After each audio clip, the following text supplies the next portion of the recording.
তারিখটি ছিল এক বর্ষমুখর দুপুর। বাড়ির কাছে একটি ছোট পুজো মণ্ডপে খাওয়া দাওয়ার আয়োজন করা হয়েছে। বৃষ্টির হালকা ছোঁয়া ও প্রকৃতির ভালোবাসা নিয়েই আমরা সবাই মিলে বেরিয়ে পড়েছি সেই আয়োজনে অংশ নিতে। তোমাদের বৌদি ছাতা নিয়ে যাচ্ছিল, আর রাস্তায় খুব একটা ভিড় ছিল না, যেন প্রকৃতি নিজেই পথ করে দিচ্ছে আমাদের জন্য।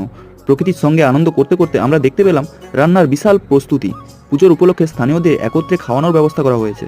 একদিকে মনসা, অন্যদিকে মা কালীর, দুই দেবীর পুজো একসঙ্গে হওয়ায় মানুষের আগ্রহ দ্বিগুণ। খাওয়া দাওয়ার ব্যাপারে বাবা তাড়াহুড়ো একটু বেশি, তাই তিনি আগেভাগেই ভোগ গ্রহণে বসে পড়েছেন। অন্যদিকে আমরা লাইনে দাঁড়িয়ে ধৈর্য ধরে অপেক্ষা করছি। তারপর সবাই মিলে লাইনে বসে পড়লাম। শুনেছি আজকে রাতে নাকি অনুষ্ঠান আছে। ভাত আসতে একটু দেরি হচ্ছিল। ওইদিকে তোমাদের বৌদি আর আমার শালি ততক্ষণ গালে হাত দিয়ে বসেছিল। অবশেষে ভাত, ডাল, তরকারি সবকিছু পেয়ে আমরা খাওয়া শুরু করলাম।